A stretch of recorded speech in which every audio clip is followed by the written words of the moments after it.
Sa bawat araw na lumilipas, hindi mawawala yung pagsubok. Noong una, akala ko pag nakuha ko na yung trabaho, magiging maayos na din ang lahat.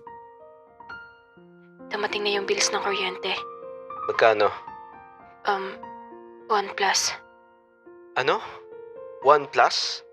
Paano nangyari yun? Ewan. Siguro sa washing at dryer na gamit ko. Minsan din kasi magdamag ako nanonood ng TV. Magdamag? Talagang abot ng OnePlus yan. Hindi mo na nga ata pinagpapahinga yung TV eh. Pinagpapahinga ko naman. Sadyang, yun lang libangan ko dito sa bahay. Nasira na yung phone ko, di ba? Saan nakukuha ng pambayad niyan? Sana tinipid mo yung kuryente. Alam mo naman siguro na mababang yung sahod ko, di ba? Sige. Susunod din na lang ako manonood. Sa bad trip ko sa kanya, lumabas ako ng bahay para magpahangin. Halos 3 oras nang hindi mo uwi si Kurt. Alam ko naman nagalit siya sa akin dahil doon. Kaya hinayaan ko na muna siyang lumabas para mapag-isa. Habang nagluluto ako, may biglang kumatok. Ikaw na ba yan, love? Pagbukas ko ng pinto, bumungad siya sa akin at amoy alak. Love, uminom ka? Hindi niya ako pinansin at dire-diretso lang siya sa paglakad papasok ng kwarto. At humilata siya dun sa higaan. Bakit ka uminom nang hindi nagpapaalam sa akin? Pwede ba? Huwag ka muna maingay. Tutulog yung tao. Hinayaan ko na lang siya sa gusto niya. Umakit ako sa taas at doon na lang ako natulog. Love. We love. Ba't dito ka natulog sa taas?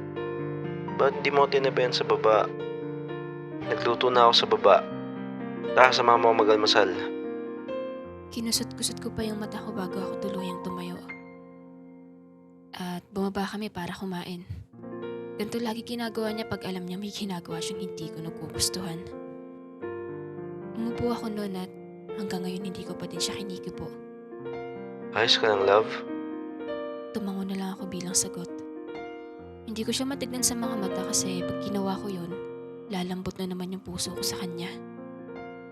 Love, sorry kahapon. Sorry kung ganun yung inasal ko kahapon sa'yo. Ayos lang. Parang hindi naman. Smile ka na. Kumain muna siguro tayo. Wala ka. Hindi ako kain hanggat di ka nagsismile. Ngumiti ako ng pilit. Sa totoo lang, nasaktan na ako dahil nasigawan niya ako kahapon.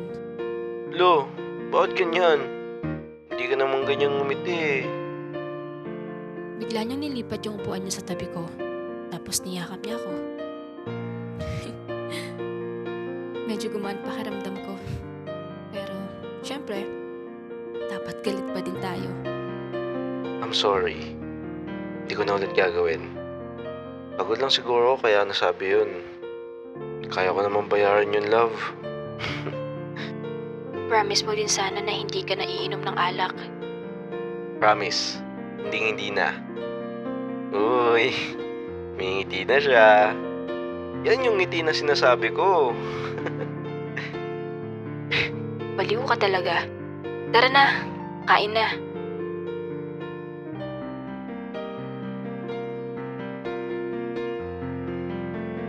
Bad trip? Oh, nandiyan ka na pala. Sakto may niluto na ako. Okay ka lang? Nadukutan ako. Ha? Ang ina naman itong buhay na to. Bad trip? Kumalma ka muna. Paano kakalma? Mababalik ba yung pera ko kung kakalma ako? Paano ka ba nadukutan? Di ko alam. Siguro kanina doon sa palengke. Madaming tao at sisigan. Utya. Di ko napansin na dukutan na ako. Paano ka nakarating dito? Ilakad mo lang. Yun nga eh. Magbabayad na ako sa pedicab driver. Pagdukot ko sa bulsa ko wala na yung pera. Buti na lang may nagmabuting loob na nagbayad para sa akin. Sino? Si Cindy. Ha? Sino si Cindy? Yung nakasabay ko sa sakayan. Gabi na kasi kaya pinasakay na ni Manong. Alam mo naman sa lugar na to delikado. Paano mo naman nalaman yung pangalan niya? Tinanong ko, nung nagpasalamat ako sa kanya. Sinabi mo din ba yung pangalan mo? Oo. Siyempre nakakaya kung hindi ko sasagutin yung tanong niya. Buti na lang talaga nandun siya. Kung hindi, baka binugbog na ako ni Manong. Siguro kumain ka na muna at magpahinga na.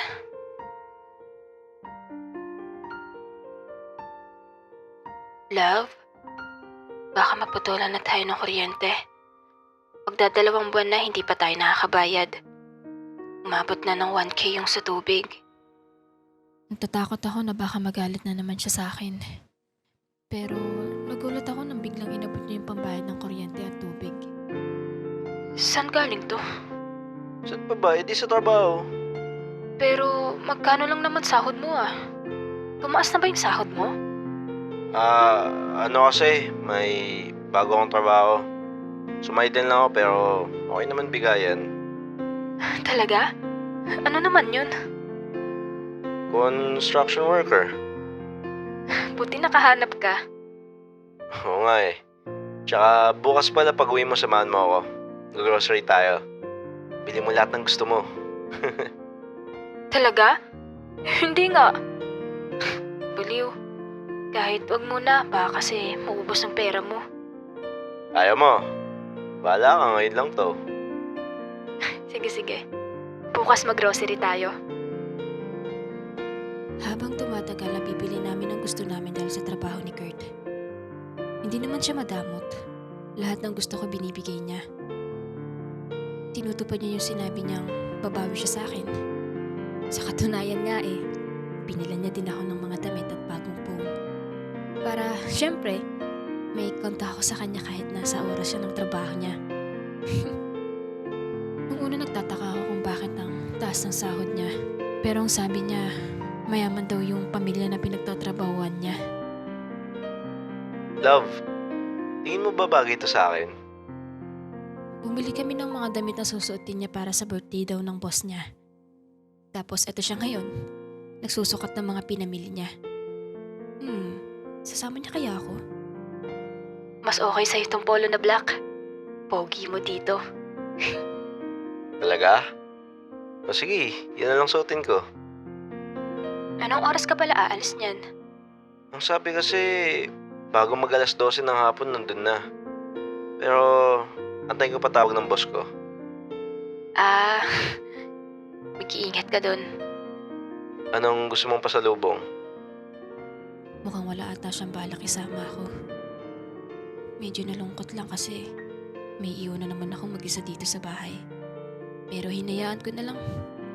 Kasi siguro mga nagtatrabaho lang sa kanila yung pwedeng dumalo. Alam mo naman siguro yung gusto kong pasalubong. Hello po? Opo, naka-bis na po ako. Sige po. Love, alis na ako Send ko na lang yung location. Love you. I love you too. Ingat ka. Hahalikan ko sana siya sa pisngi pero umalis din agad siya.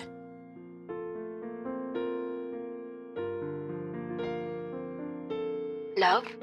Musta? Okay naman. Mamaya update kita. Sige. Kada oras ginachat ko siya. Pero minsan hindi siya nagre-reply. Naiintindihan ko naman kasi birthday yun malamang nag-e-enjoy pa siya.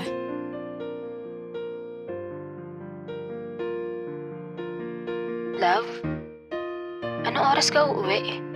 Baka kasi gabihin ka. Love, sabihan mo ako pag uuwi ka na Ganun ba siya kasaya para hindi niya ako makontak? Sige, mag-aantay pa ulit ako.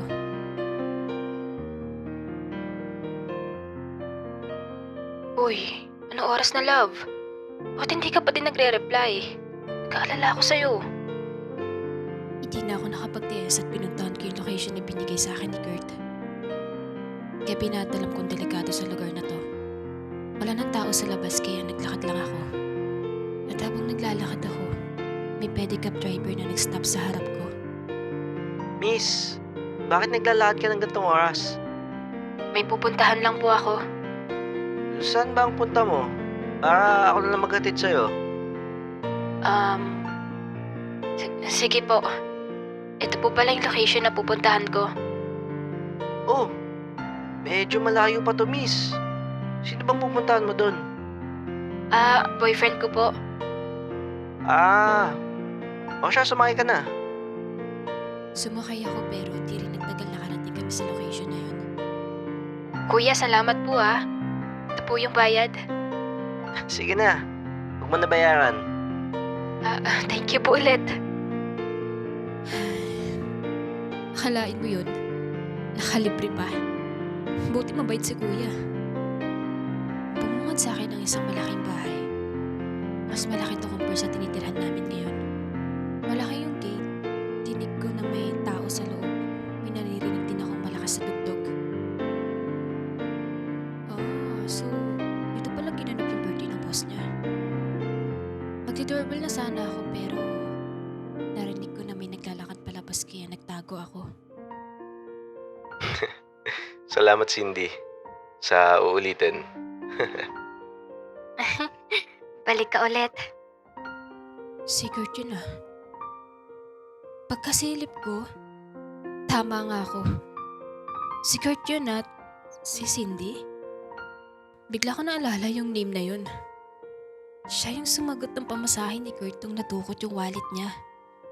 Pero bakit pati siya nandito? Dito na ako. After niyang sabihin yon, hinalikan niya si Cindy sa labi.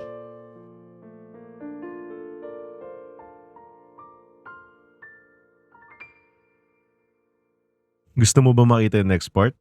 Click mo lang yung join sa tabi ng subscribe.